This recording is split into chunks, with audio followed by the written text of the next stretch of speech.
I'm Kevin Casey. I'm a professional mixed martial arts fighter.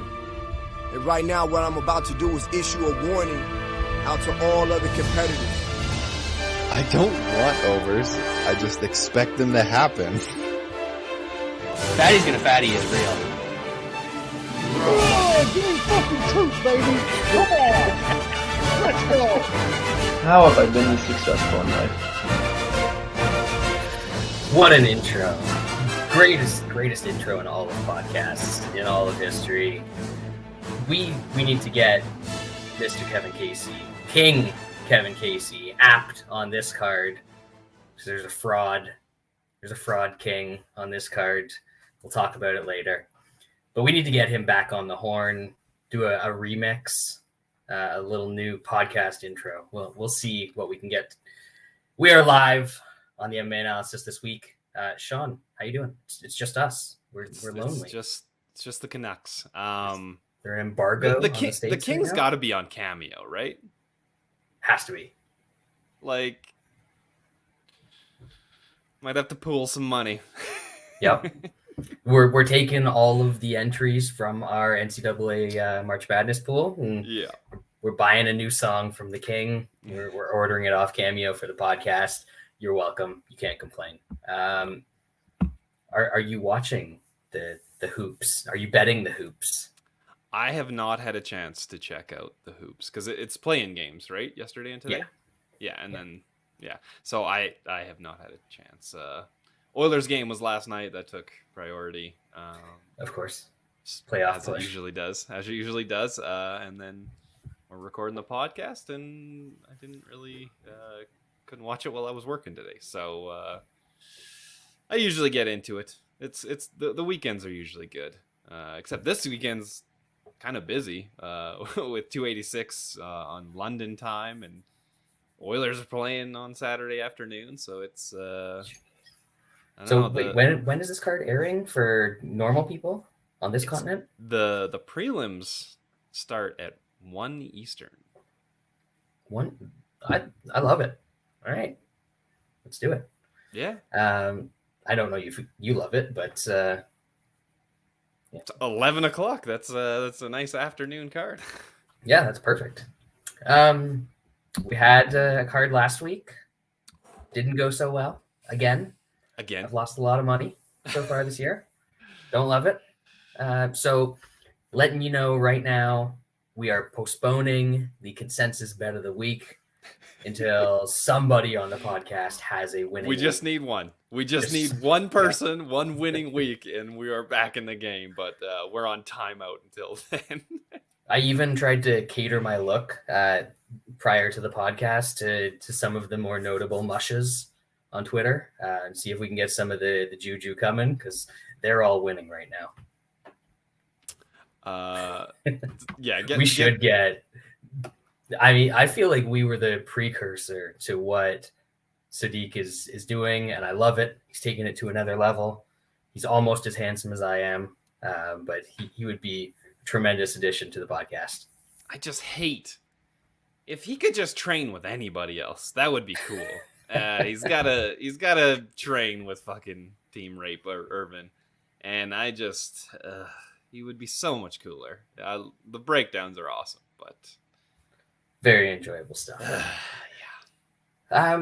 Last week was pretty enjoyable, I think. Fun card. Lost. At least it was fun losing all that money, eh, Brad? You know what? It started off extra fun because I won money on the first fight. I was positive for an MMA for card. A millisecond, yeah. That was it. that was all she wrote for that card. We'll go through. We'll not start with the main event. We'll get there. We got to talk about that main event. But we'll get there from the bottom up real quick. All of the prelims at once. Carlston Harris, unanimous decision over Jared Gordon, came in at some good rumble weight in that one on a week's notice. Bruno Silva grabbed the sub against Tyson Nam, the first of many losses on the night. Lipsky with a decision over JJ Aldrich in a highly impressive performance. Some people might even tell you she is a future contender in the division after one fight like that. Victor Henry split decision over Tony Gravely. That was an awesome fight. I mean, Should you have can't won really fight of the argue night, with a but split. What was that? should have won fight of the night, but the old Dana loves the slop. Loves the slop. I don't even pay attention to that stuff anymore. I probably should. But I know, but I only point it out when it's stupid. When we actually get good fights, and then you're gonna just give it to the slop. It's the game these days. Yep. I mean, apparently, I don't actually follow the UFC on the Twitter machine or anything, but apparently the feed is just slap shit. And it's working, as you can tell by the massive ratings it is doing. Josh Fremd. I mean, a friend in need is a friend indeed, I think. But one who chokes out Cedric's dumbass is better. Second round, guillotine, a little bit of revenge for getting turtlenecked last time out. And then, two more prelims. The heartbreaker of the night for me, at least. Davy Grant did a bunch of Davy Grant things in the third round, and Keith Peterson did some booze and sig things, and Rafael Santos was on the wrong end of a ridiculous submission with like 15 seconds left in the fight. Just stupid. Highlight reel. Yeah. That's some Jorge Masvidal getting choked out in Bellator level stuff. And final prelim, Carla Williams, Lucas Brzeski went to decision. Unanimous decision for Williams. I have zero memory of that fight. Yeah, that was a prelim. De Silva with the Silva with the front kick on Nam was very nice. Sadly, of course, we were on Nam, and the receiving end of that is not fun, but it's a decent one for the highlight reel. I was a genius and parlayed JJ Aldrich, so of course a minus 300 favorite is going to lose 30-27 on all three scorecards. The way I am betting. Yeah, I don't know. At one point she seemed okay in a sea of terribleness, and just gets styled on by a lady that is not good. So it's back to the pile. She goes. Yeah, the Victor Henry fight, I was on Gravely. I scored it for Henry. I think he was just landing the harder strikes. It's just one of those fights that I think was close and had a little bit of plus money. But things aren't really bouncing my way, so that's kind of the way she goes. A Sun Sao and Grant. Oh, that is the epitome of my gambling right now. Sun Sao looks good through 2. He's frustrating him. Does typical, just make it boring, make it shitty and slow. And Grant hits him and pulled that one out of his ass. It was very nice. I mean, it's not. He's done it before. He has power. It's not something that just came out of nowhere, but it's frustrating. And then kind of, I mean, we asked. There was lots of stuff going on Twitter while this fight ended. So supposedly you can't give a fighter a position. Like, you can't, either you take a point or nothing happens. You can't actually give somebody a takedown. So my thing is, I've seen it plenty of times where they just say, they indicate to the judges that they're taking a point. Right. They don't stop it. Right. They're in the middle of a scramble. Let them. And that should have been that was probably the best scenario. Is probably what should have happened. Even Herb's done that before. I'm pretty sure, somewhat recently, and we know him. So that would have been best case. The next case is, okay, you stop it. You're gonna stop it. You shouldn't have stopped it, but give the point. Put them in the same position as what they were in, because supposedly you can't give somebody a takedown, which I think is a terrible rule. Like, fine, I know taking a point is very drastic and they don't want to do it. They need to change the rules to just give somebody a takedown and basically put them in in guard or half guard or something, because that's kind of in an intermediary step instead of just full on taking a point or just warning him a million times like you fucking did and doing nothing. Yeah. But of course they don't. Just put him back into the position they were in when it happened. That's all. That's not giving him position. That's just what it was when you pause the action. So Peterson does not do that either. Yeah. Here's my thing about this fight is, like, yeah, you can be pissed about all that stuff, and it certainly contributed to the end of the fight. He was getting cracked for a shitload of round 3 anyway. Like, He was like that was on point to be a 10-8. Like, we're probably looking at a draw if he, for the most part, like if he still keeps cracking him and the Sunset doesn't go away. I mean, you're probably looking at a draw. But yeah, when you're the grappler and the other guy is fouling you, like, you should be given the position, or at least when you pause the not have an advantage taken away from you. You straight up, you took the point, and then you gave him an advantage position. What he wanted. Yeah. Anyway. But that's the way she goes. And then after that, it was obviously a sick finish, and Sensei was probably unconscious for about 3 seconds before old Keith figured it out. I mean, Yeah. I don't blame him on this one because it That's was a tough one. He was hidden. He was trying to make sure, shaking the hand, but yeah, just a shitty time for a Sunsao, and then of course he hangs him up. Brutal. MMA right there. And we were, I don't want to say we were right, but we were almost right in how we all thought that fight would go. But this ain't round 80 horseshoes or grand. hand grenades. You know. Main card, Vitor Petrino, unanimous decision of the Pleasure Man. I'm not sure that's how people saw this one going. Absolute magma factory. Mario Batista, round 1 sub over the old Guido Canetti. Jonathan Martinez, unanimous decision over Saeed. Lost me my Saeed bet that would have lost anyway. Mm-hmm. But Shaun, thoughts on any of those?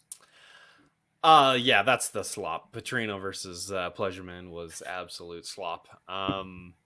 Petrino gets the win, but he's not good. Like, I mean, sure, if he lands one on you in the first couple minutes, you're in trouble. Other than that, he's terrible. And the Pleasureman is just that much more terrible. The Pleasure Man is here for a long time. Not a good time. Not a good time. Batista subbing Canetti, everybody kind of saw that. I guess everybody just wondered whether it was going to be sub or KO in the first, and the plus 100 fucking round 1 sub or whatever the fuck it was cashed. Just 2 weeks in a row. That was the price on Bo, round 1 sub as well. Oh no, sorry, that was just sub. Sub was plus 100. KO was No. plus 200, but still, like, wild. And yeah, I had Saeed in a losing parlay, and man, he looked fairly good early on, and he doesn't have the cardio that these other some of these other Dagestanis has. That's for sure. It's quite interesting. It's very hit and miss. I feel like either they have like ridiculous cardio, or Either they're it's training with pretty- certain camps or they're not training with those camps. That's fair. That's fair. I mean, nobody who's training with Khabib really has shitty cardio. It's kind of what you said it was. They've got different livestock in that in the one camp on the side of the mountain. We'll say that.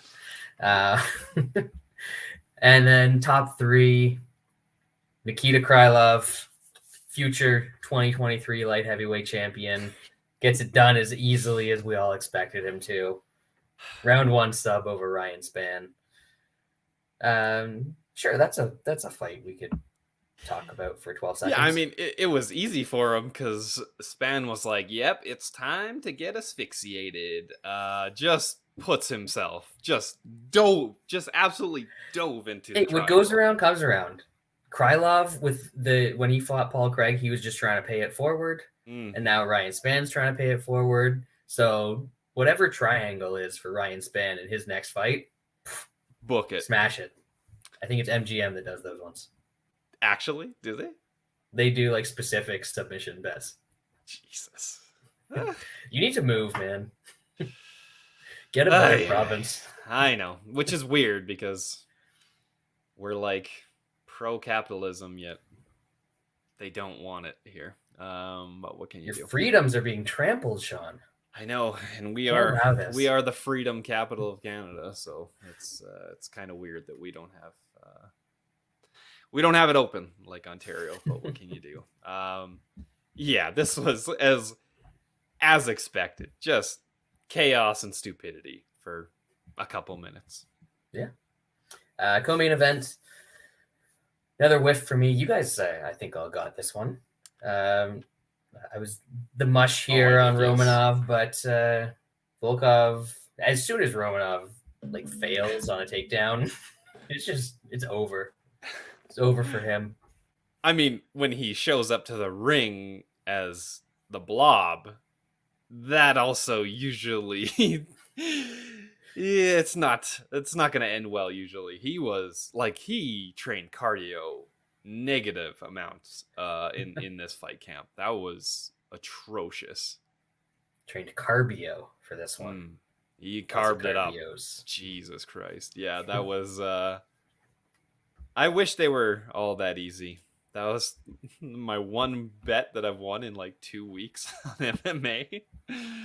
I could need some more of that. Just keep doing that, yeah. Yeah. What's so difficult about that? I don't know. And finally, the snooze machine just kept hitting the button. Kept just doing stuff. None of it really did anything or was exciting. And Jan looked a little worse for wear for those who want to make excuses for him. But man, the snooze machine, is he legit? Does he get O'Malley next? Do we do that?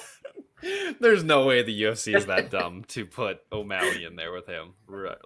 There's no way. You're basically just cashing out O'Malley at that point. The interim snooze title. Oh, let's do it. Fuck it. Yeah. UFC is probably. I mean, I don't know. I guess their hope there would be that Cejudo beats Aljamain, and then I guess the snooze machine fights Cejudo, but I don't know. The snooze machine kind of broke MMA, and not in a good way. No, luckily he's a very unique guy. I don't think literally nobody can do what he does. Absolutely fail on 30 plus takedowns or whatever the hell it was, and not be gassed out, so he can just continue to just fight and throw a couple decent shots and win 5 rounds to none. That was usually you have to pay. That's the fun part of MMA. You got grapplers who, fair enough, if they get guys down and do some good work down there, that's awesome. But there's also a punishment if you don't get him there and you keep shooting for takedowns. And usually it's you have to pay because you're gassed and you get lit up on the feet. We just don't get that with this guy. And so either he's going to fight guys who he can get down, but he can never really hold down the upper echelon anyway, so it'll just be takedowns. Or you just get what happened to Jan, and he just goes for 1 million takedowns, gets a couple, does nothing with them, but shoots 1 million. And we have to watch that happen, and he'll win rounds and fights that way. And it's not just that he now did it against Jan, but that he did it over 5 rounds. Yeah. And because we saw a very similar performance against Aldo. It's just he could literally never take Aldo down in that fight, and it ended up a whole lot slower because of it. There were fewer scrambles and things like that. And it was only 3 rounds. Yes. Right? So we're just like, is he going to be able to do this for 2 more rounds? Yes. Unfortunately, yes. The snooze machine is always in control. Oh. There is no 0 minutes of control time when it comes to the snooze machine. He runs your life. Yeah. So bantamweight division is still very good, but could potentially be a whole lot less interesting, depending on who wins. I really hope he's just going to make fun guys that could fight for the belt lose and not be able to fight for the belt. And if he's not going to fight Aljamain, I just don't see what's going to happen. Like, there's a bunch of fun guys at the upper echelon of bantamweight. And if they don't get immediate title shots without having to fight him, they're going to fight him and lose. And then we have no one to fight for the championship. Aljo's going to milk that gravy train for all it's worth. He's going to try and pick off, like, I don't know. Did Dillashaw retire? He's probably going to try and fight Dillashaw again. Be like, he was injured the first time, bro. I got to give him a fair shot. That's the money fight. That's the fight everybody wants. Garbrandt will get another win. Oh, yeah. He's 1 win away. He's always 1 win away. Everyone is always 1 win away in the 2023 UFC. Speaking of which, we're going to hop over to this week's card. Anything you wanted to add before we move on? Not really. I bet Jan, and he was with Saeed. He was the Saeed bet. Yeah, that was everybody's bet for the most part. And it was all mushed, of course. Double time. The snooze machine is good at what he does. His striking is getting better, which thank God, or else this would be even worse. I don't know who beats that guy. Yeah, I mean, his training sessions with Aljo, probably a lot of fun. Yeah, we just don't. We can't bet on it. It's not 100% either. I wish. It's kind of a bummer. Like if they do stay true to their word and they won't fight each other, that is kind of a bummer. Because that would be a fun fight. B Styles in the chat is right. Aljo Murab's like his bodyguard. The snooze machine is like the modern version of Virgil. It's like a trading places MMA style, and he's Virgil, and Aljo's the $1 Million Man. It's just that's how it goes. This weekend, Saturday afternoon or morning, or if you're one of those people that lives on the wrong side of an ocean, probably during the night sometime for you, like a normal time for us. So I guess that's probably fun because usually MMA cards are 2 a.m. for European folks. It's gross. Yeah, terrible. I don't know how they do it. But anyways, UFC 286 from London. Title fight. A banger of a co-main event. I believe that's what the kids call it these days, Shaun. That is supposedly what they say. And then some other stuff. Some of it's fun. Some of it's bad.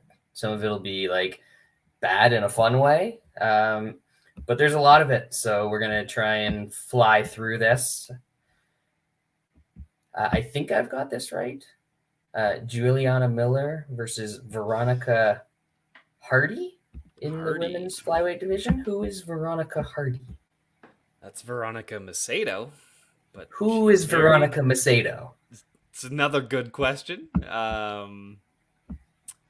Yeah, why did they bring her back? She's hasn't fought in 3 years and is 1-4 in her UFC career. Like, do they think she's someone different because I assume she got married and changed her name? Maybe she tricked them, but that would be. I hope she goes with that. It's Veronica the Trickster Hardy. Betting her here just because of that. I will pick Juliana Miller, even though she's not very good either. Even though she won on tough. Oh yeah, she did do the tough. Mm-hmm. I'll probably pick the dog in Tout Master because I need just about every dog to get back in it at this point. But no opinion on that one.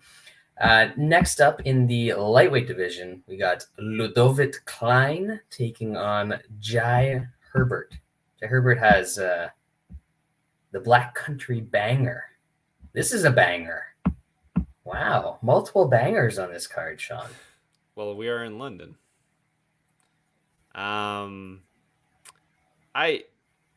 I think Klein probably wins this fight. He's got some. His wins are not great. His losses aren't great either. Jai Herbert, he just kind of got outstruck by Kyle Nelson last time out, and that is not a great look. This just screams pass. I'll pick Klein to get the win. Probably a decision, but I don't really want any part of this fight. This might be the first of many stupid bets that I make on this card. For transparency's sake, I have not made any bets on this card yet, except a couple small little props. But I'm probably going to bet Jai Herbert here. I don't think Klein is great. I think that Herbert, didn't look great in his last fight against Nelson, but usually he gives pretty good guys pretty tough fights. And I think that he can do enough in defending Klein's takedowns to keep this on the feet, be a much longer, more accurate striker. I know Klein's got some head kick knockouts and stuff, but that's all a weight class down. I think Herbert keeps it on the feet and probably wins a decision in this one. Don't feel super confident about it because I haven't won a bet in I won one bet last card.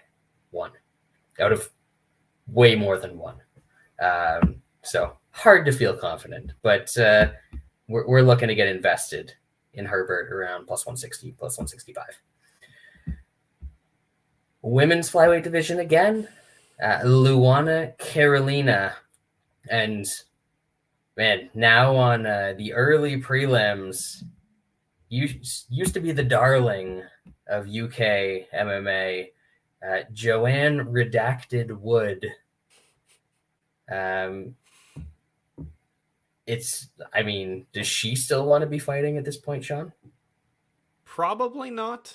I know this is a step down. Was fighting, top 10 fighters and losing, and now they gave her a step down. Luana Carolina is not good, but does she want to fight? I think she does. I don't know if Wood wants to fight. Like you said, she's never seemed like she really wanted to fight for one reason or another. I'll probably pick Carolina. Don't go there. Yeah, I'll probably pick Luana Carolina, but I don't really want to bet this fight. These are both very bad fighters. It's actually kind of incredible. I'm scrolling back through Redacted Wood's her results right now. There are not many good wins on there at all. It's she's certainly lost whenever she's faced a good fighter, but I don't know that she's ever won when she's faced a good fighter either. So is this 50-50 at this point? Probably. As you said, Carolina isn't good, but she's probably going to at least show up and throw some punches and try and fight. That's definitely the Tout Master pick. Yeah. We'll see if it how squirrely we're feeling at 1:30, 2:00 in the afternoon on a Saturday. Flyweight division. Oh, Canada. We're on a roll, baby. One in a row, I believe. Maybe more. I don't know. But at least one in a row. Malcolm Gordon taking on Jake Hadley. And before you break this one down, Shaun, I will have you know that Jake Hadley is a British grappler. How does that tie into your breakdown here? It gives our friend from the north a better chance than probably what the odds say. Gordon has some things going against him. He's Canadian. Not great. Does not take a punch well. Also not great.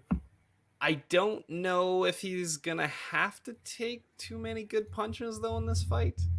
Because, as you said, this guy is, for the most part, a grappler that doesn't really have amazing offensive grappling, which Gordon has decent grappling. If he gets cracked and then has to grapple, that's a different story. Is that going to happen here? It's possible. His shin is that bad, but if it's just grappling, this fight gets a lot closer than what the odds say. I don't have the balls to have money on Malcolm Gordon. I've lost enough money in the first 2 months of this year, but good on you if you want to take him. I'll probably pick him in Toutmaster. I think I'm going to take him. Do it. I think that whoever shoots is probably going to be the one that wins this fight, because neither of these guys can defend a takedown. Neither of these guys seem to have any interest in defending takedowns, for that matter. So whoever shoots first is probably going to get on top. They're both good grapplers. I think they'll scramble a bit and they'll be in weird positions. I mean, Gordon just gave a pretty damn good account of himself against Mokaev in his last fight. Might have won it if he didn't get caught in an armbar in the last 30 seconds or whatever it was. So I don't know. I think he can have success here against Hadley. Of course, there is the danger that he gets clipped by literally anything on the feet, and that doesn't go well for him. But if this actually turns into a grappling match, I think people got the wrong idea from the Albazi fight. They're like, oh, Malcolm Gordon sucks as a grappler, and not Albazi's really fucking good as a grappler. And since then, you've seen a little bit more of what he's capable of. So I think that if this turns into a grappling match, maybe not 50-50, but thereabouts. So I'll take a shot on Gordon at plus 300. I think Coolbet had a decent one there, but there's plus 310s out other places as well. Anyway, moving on up. We still got more early prelims. All right, this is dumb. They shouldn't do this anymore. There's two guys whose names could be Chris Duncan on the same card. It's silly. I don't know. Maybe because they've got the legend Dusty Toads in there, Daddy. They're trying to put a little bait and switch pro wrestling angle. No? They're trying to switch it up on the Dusty Toads. They don't know which Chris Duncan's going to step in the cage. It's like the Sakuraba thing, where there's three of them, and they all pull their masks off at the same time. You don't know which one's Sakuraba. Setting Dusty Toads up for failure, Shaun. Is he going to fail spectacularly in this one? It's a definite possibility, and that striking defense is just amazing. Remember when there was a little bit of hype with old Dusky Toads at one point coming into the UFC? And I guess, I don't know who the hell he fought on the regional scene, but yeah, that striking defense is elite, to say the least. British Leroy Jenkins, he's got five fights that would go under 1.5 out of his 7. Dusky Toads, you're looking about 10 of his 15 that went under 1.5. I think if you're going to play this, it's juiced. It's minus 120. So it's not a great number for an under 1.5, but these guys seem like they have defensive liabilities and they both have a bit of offense. Dusky Toads could go for some takedowns, but he does not have good offensive grappling. When you can't take down the Beverly Hill Ninja, it's not a good look. So I'll probably pick British Leroy Jenkins. If I were to play, it would be that under 1.5. Yeah, I was definitely one of those people that was thinking there was some substance behind the old Dusky Toads, and the offense is decent. I think I was probably, as I often do, I was blinded by the nickname. Mm. Came I up get with an awesome nickname like Thick Willie, and you gotta ride it through. So for that reason, I'm gonna stay away from betting against him in this fight, and I'm gonna do what you do and bet the under here because he's got a long old neck with a big old target right on top of it that doesn't move, and this Leroy dude, he can throw some stuff. I've seen him a couple times on Cage Warriors, and he's actually like a fun, creative striker. So there's no way that Death Toad doesn't get that big melon slap daddy. That's pretty good. I like that. It's fun. It's fun. Great. I know that some people probably don't like it, but it's enjoyable. Yeah. Featherweight division.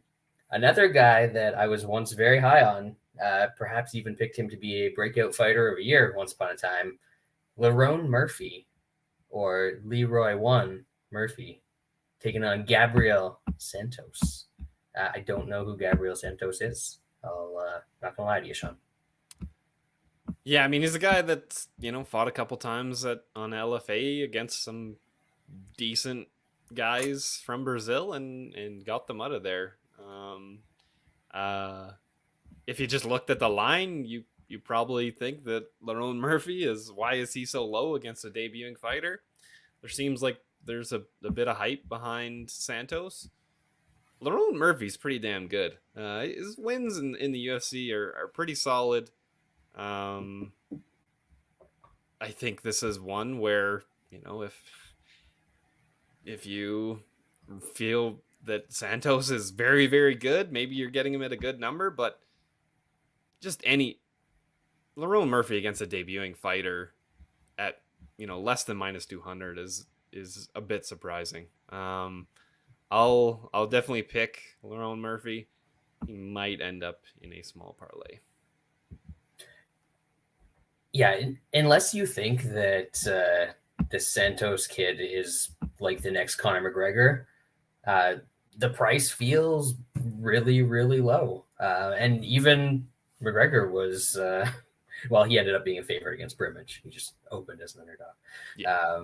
Slightly different. But unless you think this guy is going to be very, very good and is already very, very good, I think this price is low. I don't know exactly what I'm going to be parlaying it with, but I'm going to end up playing Lerone Murphy in some form or fashion, especially in front of the home crowd. They're going to be amped up after Leroy plays the drums on Dusko's Big Old Melon. We'll probably put the parlay together by the end of the card. Yep. Next up, finally moving to the ESPN News preliminary card. Whew. That's when you hit the big time. ESPN News, good stuff. Flyweight division. I do appreciate that most of these early fights are lighter weights. That's usually fun. Muhammad Mokaev, everybody's favorite Mook, taking on Jafar from Aladdin. Shaun? This isn't even a late notice fight. It's weird bookings by the UFC. I mean, I guess they're just looking to get the Mokaev another win. It's kind of a weird step back considering, he's fought 3 straight actual UFC fighters and I mean, Durden, but the other two guys are definitely, Malcolm Gordon, I guess we'll see. We'll see at the start of this card. But the Charles Johnson win, it's a good win. He's a tough vet from the regional scene, and as we see a couple weeks ago, he's pretty decent.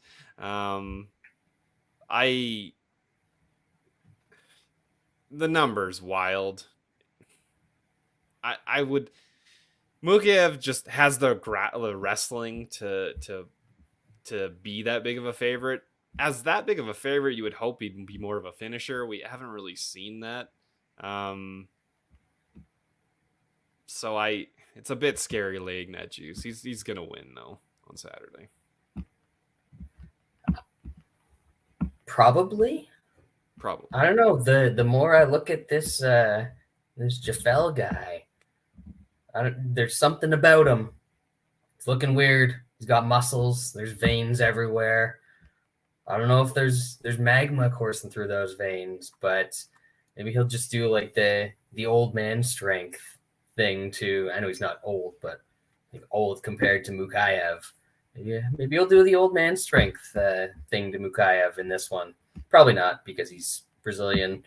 They do kind of know how to defend takedowns at Nova União. It's just probably hasn't seen it quite at this level. There's no way I'm playing Mokaev in this one. I don't know if there's a 1.5 somewhere, Shaun. A 1.5. It is. Oh, there's no way it'd be a 1.5. 1.5 is minus 145. That's not really available. It's only available at Dimes and Bovada, it looks like.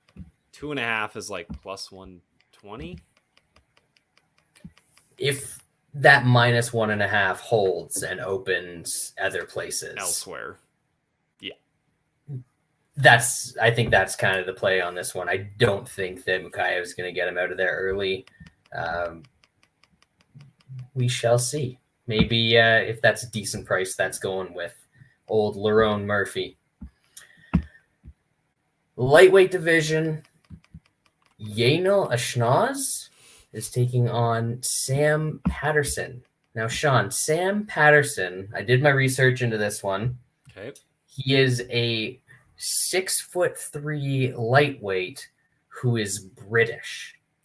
Sherdog's giving him an extra inch. They're giving him 6'4". Wow, they took away an inch because like every inch taller you get, it's worse, right? At lightweight, it is. Yeah, no kidding.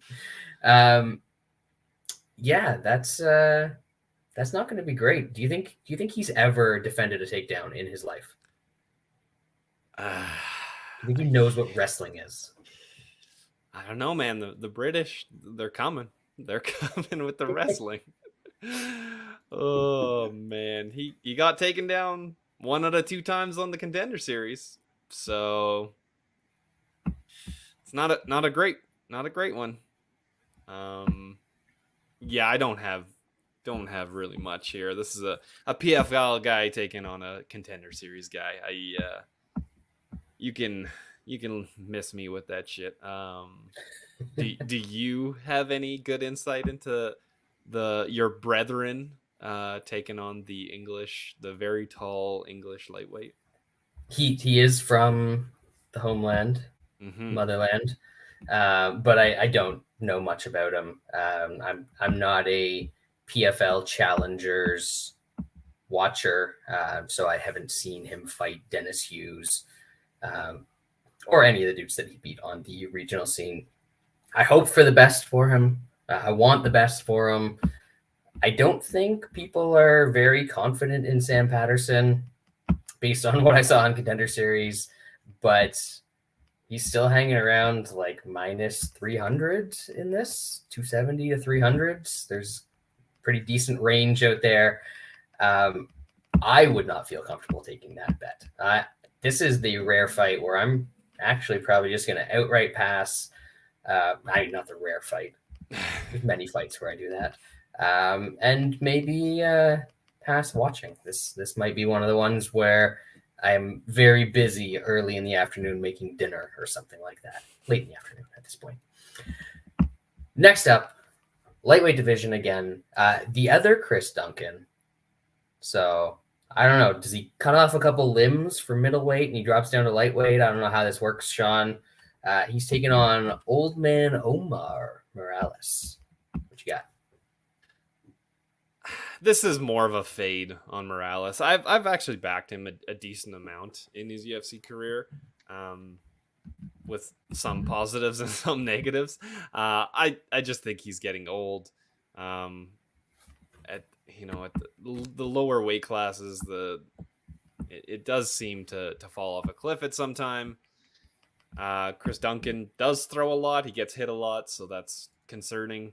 I'm just going to take the younger, more active fighter. And so I played Duncan. I think I got him at plus 102 per unit. Yeah, I've seen a lot of people taking Duncan in this spot, and guess I get it.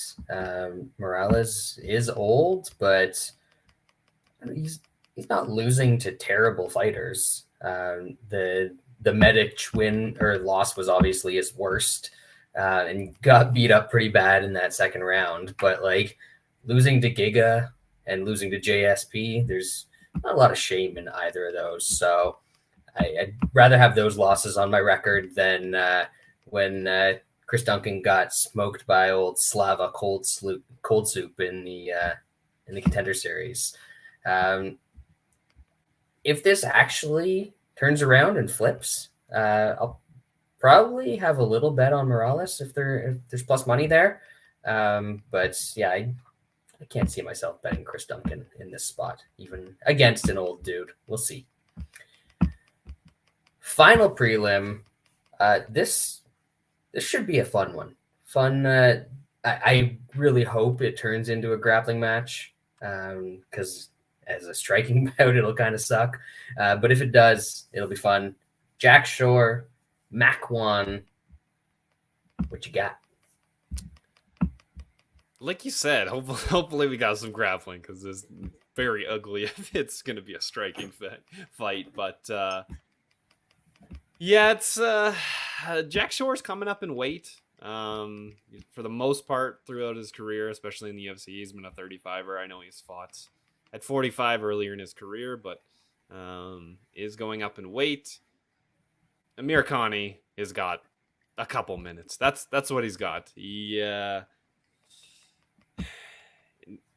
I thought he had I think a lot of us were on him and giving him a bit of a chance against JSP, and JSP's wrestling was just way too much for Amirkhani.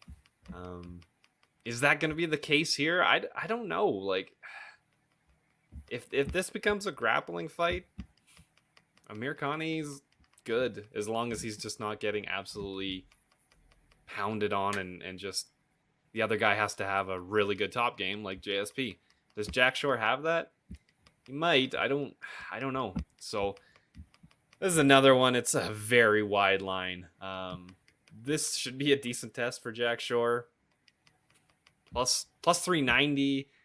You know, a sub at plus like 665. I think round one is a pretty wild number at some places, but I don't know. I think that was at Dimes that had a crazy number.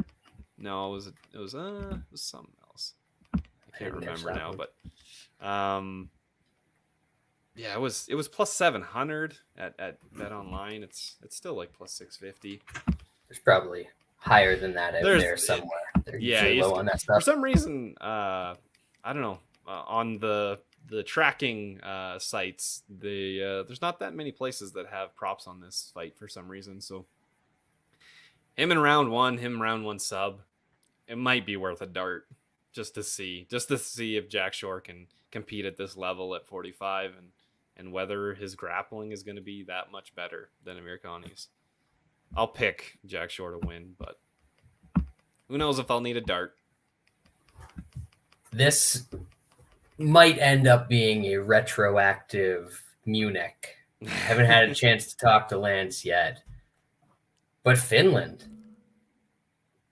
People want to act like Amirkhani just died for no reason in his last fight.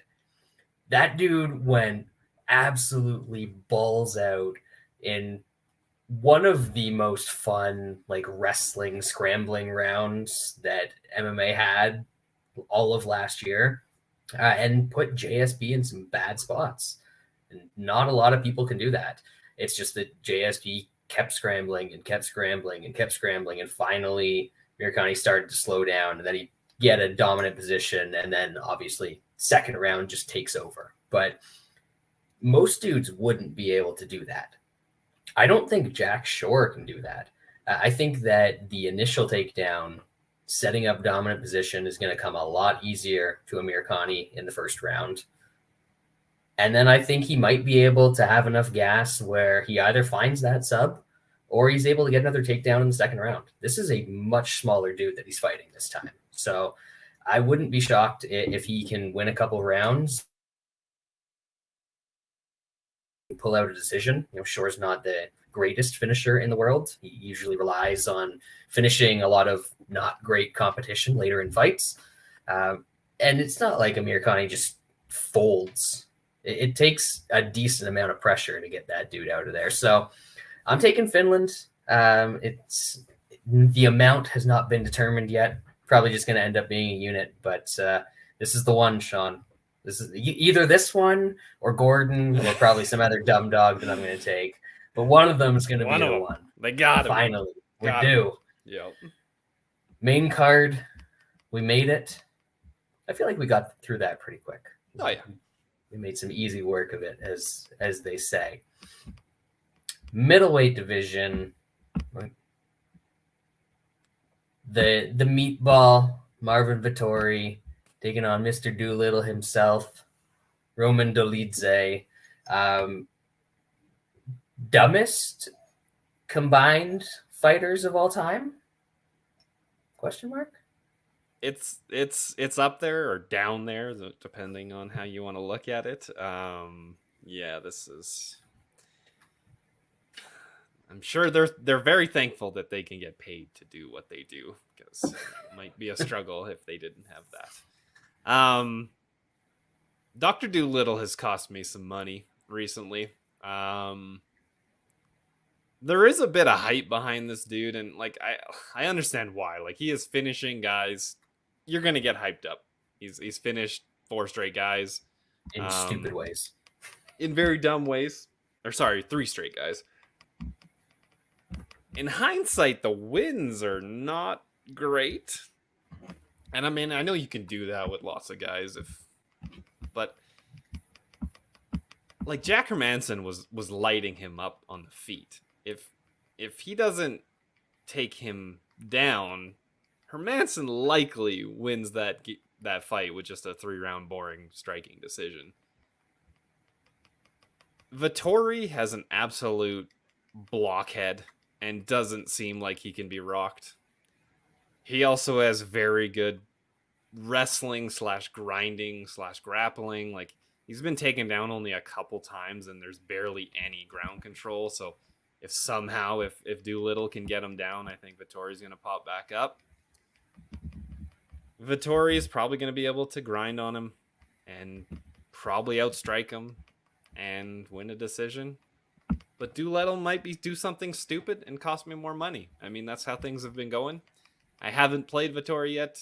I think I'm going to put him in a parlay and then hate myself when somehow Doolittle memes a fucking finish somehow against Vettori, who's basically not finishable. I think the not finishable portion is very key to any sort of bet that I'm going to make on this fight. Because I don't think that Vettori can physiologically be knocked out. I don't think it's possible. Don't believe it can happen.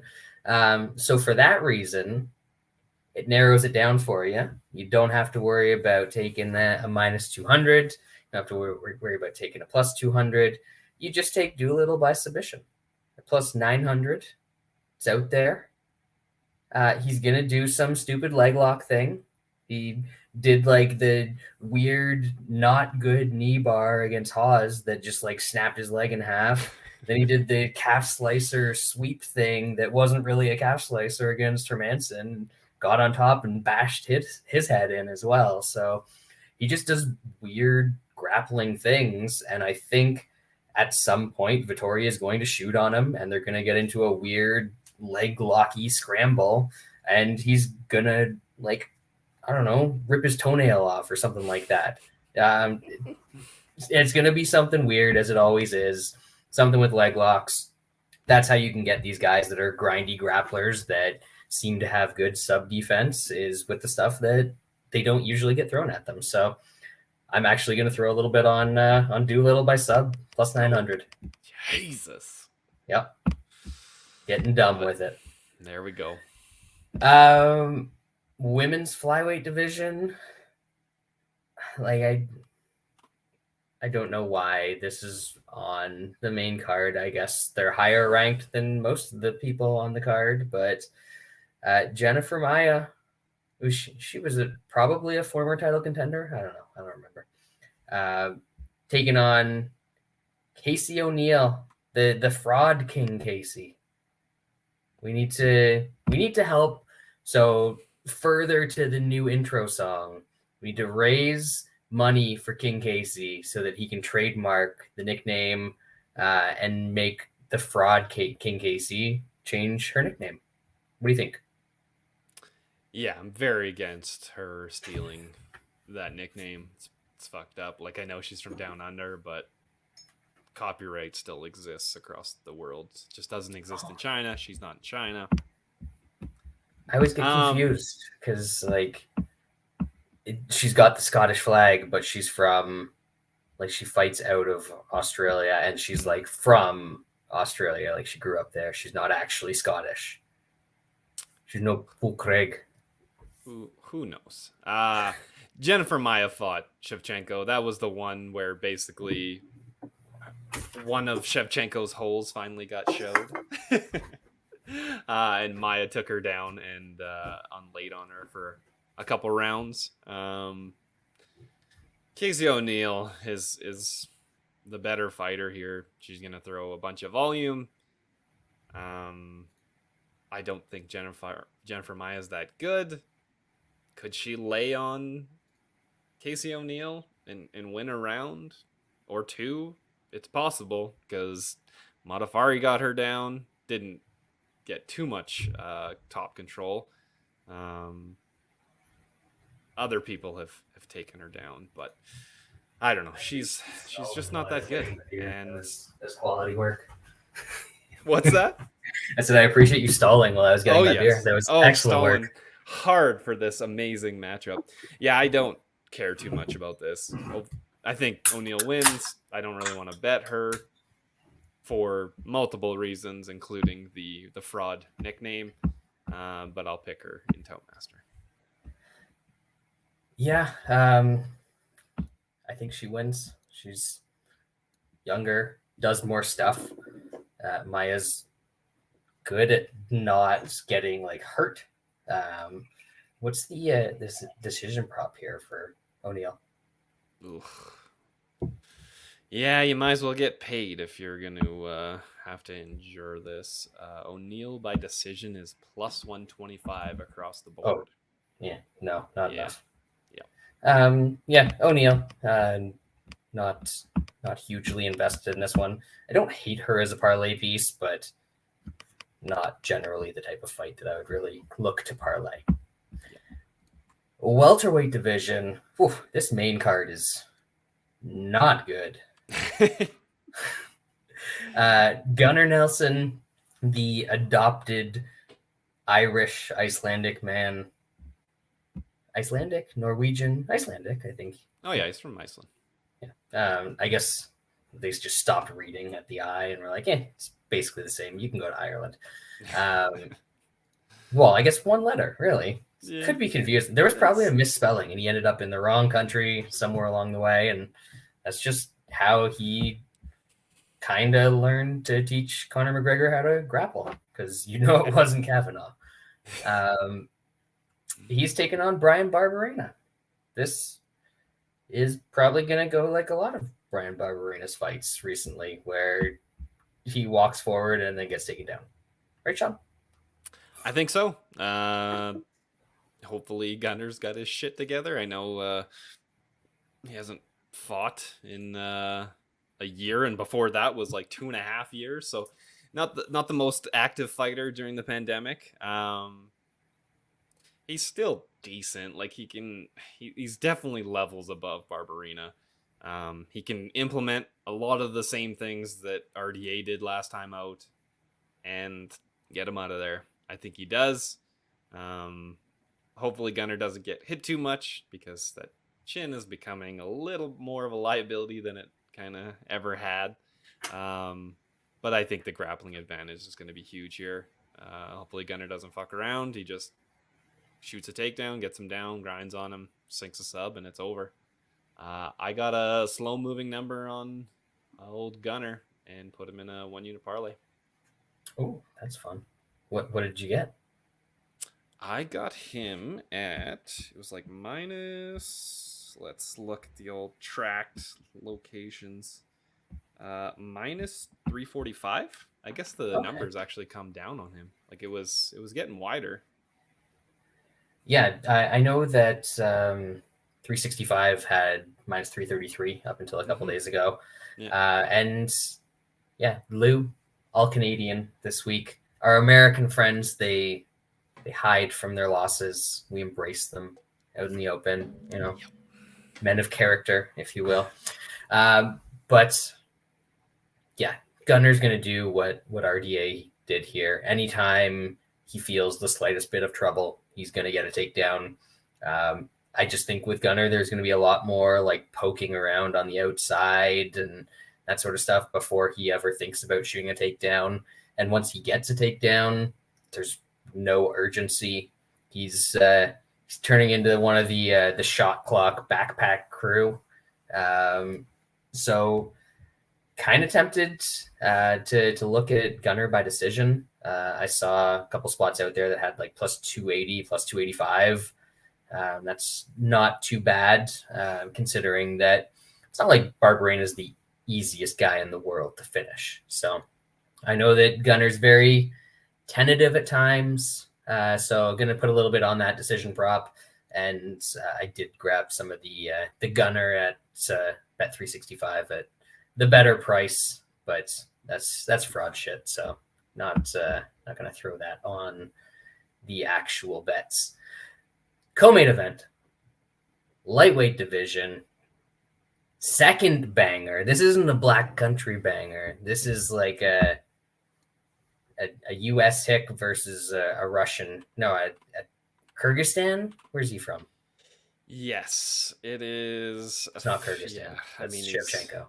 Azerbaijan. Yeah, the police academy dude. Is he in the new police academy reboot? Because if he's not, it's a missed opportunity. UFC needs to get them a real marketing dude instead of those power slap dorks they've got on there right now. But anyway, the Fizzy Pop taking on Justin Gaethje. This should be fucking awesome. Shaun? Yeah. Gaethje is easily the most exciting fighter in UFC history. He has never had a bad fight. And even other action fighters, there's still a blip. He has not had a blip. I don't think this one's going to be a blip. This is going to be fucking wild. I think Fizzy Pop is going to have the cleaner strikes. He's got good body kicks. I don't know if he has the power advantage. Gaethje's weird. Like, against some guys, he shows he has big power and gets them out of there. And then other guys where you would think he'd probably get him out of there, he didn't. Like him not getting Chandler out of there that's a tough one for me. Lost a good chunk of change on that one. In a striking fight, like Gaethje, I have a hard time seeing Gaethje as a plus 200 against anybody in a straight striking fight. Fiziev is a very good striker. I understand that. He also still gets hit a lot. And of course we know Gaethje gets hit a lot too. That's not saying that, but Fizzy Pop gets hit even when he's doing well. He got to hit a decent amount in the RDA fight. That was a fair, like he was obviously winning that fight. Even if he didn't finish him in the 5th, he was going to win. Those are close rounds. And I think Gaethje's striking is better and harder than RDA's. So Gaethje's chin is obviously gonna implode. It kind of already sort of has. And Fiziev does throw hard, so it is definitely concerning. But plus 200 on Justin Gaethje in what is going to be a striking fight, I gotta throw some money on that.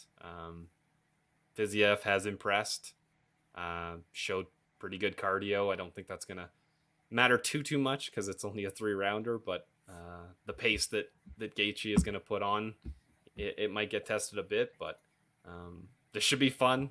And I'll take the plus 200 in a wild fight.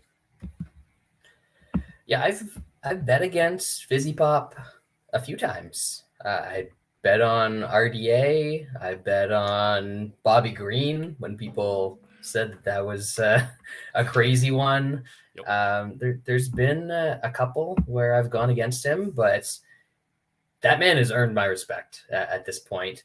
And I think what's going to happen here is that Gaethje is going to come forward like he always does at the start, and his body is going to absolutely get pummeled by kicks in this fight. And whether or not the chin is starting to go, he's always been pretty susceptible to the body. And I think he is just going to absolutely eat it in this fight. And that's going to set up the bigger shots upstairs. I think this is going to be some very violent Fizzy Pop stuff. It's like Pop Rocks in the bottle for this one. I like Fizzy. I'm going to have him in a parlay. Maybe that's the parlay with the Mokaev over or Lerone Murphy. So Fizzy Pop is my pick here. I know I'm going against a few dudes on the podcast with that one, but feeling pretty good about it. Main event, rematch, rubber match. You can already tell what direction I'm heading, being the true Houquet fan that I am. Shout outs to Wes's boys who made the tournament, at least. Damn. Yeah, I know. We didn't think that was going to happen earlier. But he should switch allegiances for this one. He needs to hop over to the Red Coats because Leon Edwards is coming again for Kamaru Usman. Shaun, tell me why I'm wrong. You could be right. I don't think you're right. Of course, there's going to be the narrative. It's tough to beat a guy in a trilogy when you lose the second fight. Is that a thing? I mean, like, it makes sense that it would be a thing. But just because a lot of times when trilogies happen, the first one usually happens to be an upset a lot of times. JDS versus Kane. They play out over like several years. Yeah. And the guys are much older than in the first fight.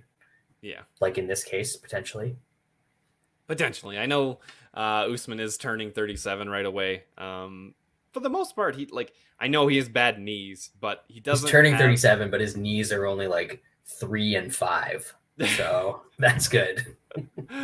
Oh, that's very true. But he doesn't have that many MMA miles on himself. I know he's got wrestling miles, especially on those knees.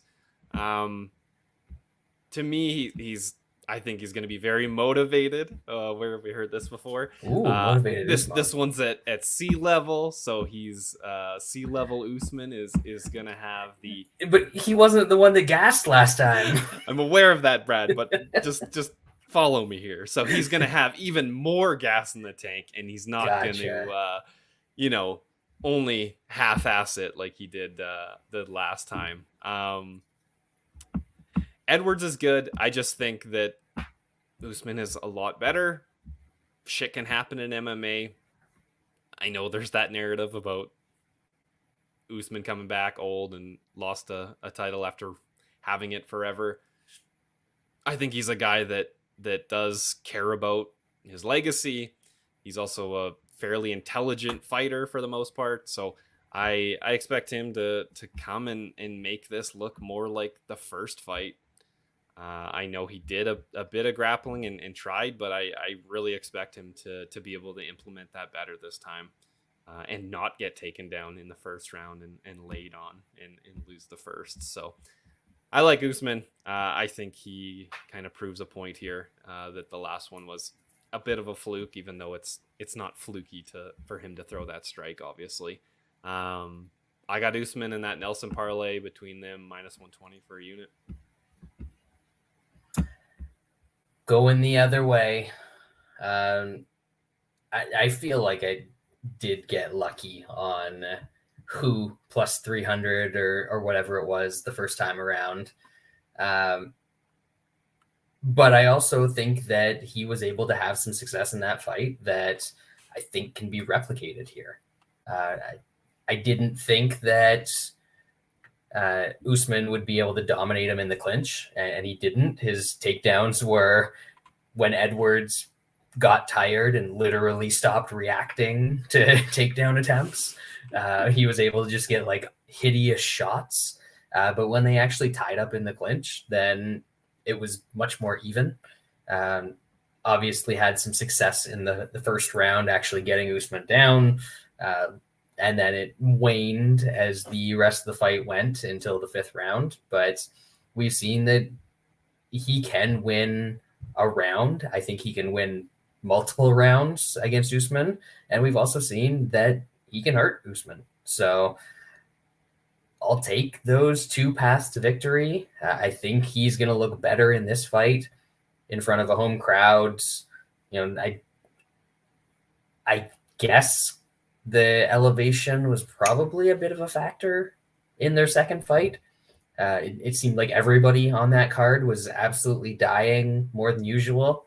And I don't think that Usman is going to be able to overwhelm him with pace the same way that he did in the mid part of their previous fight. So I'm going to take Edwards. I took a unit on Edwards, no cards, was plus 140. So he only wins if there's a stoppage. Otherwise, it gets canceled. And then I also took a half unit on Edwards by decision at plus 550 at Cool. That number was a bit higher than anything else that was out there that I saw. I just think there's one guy that is still getting better at MMA and one guy who is very old, body starting to break down. And we'll see. Maybe he has that one last great performance left in him, but I was kind of pushing back against the greatest welterweight of all time narrative that was out there to begin with. I think that was some hogwash, as the Brits might say. Shaun, we did it. We did it quickly too. Not a lot of tangents today. I don't know. Just kind of wanted to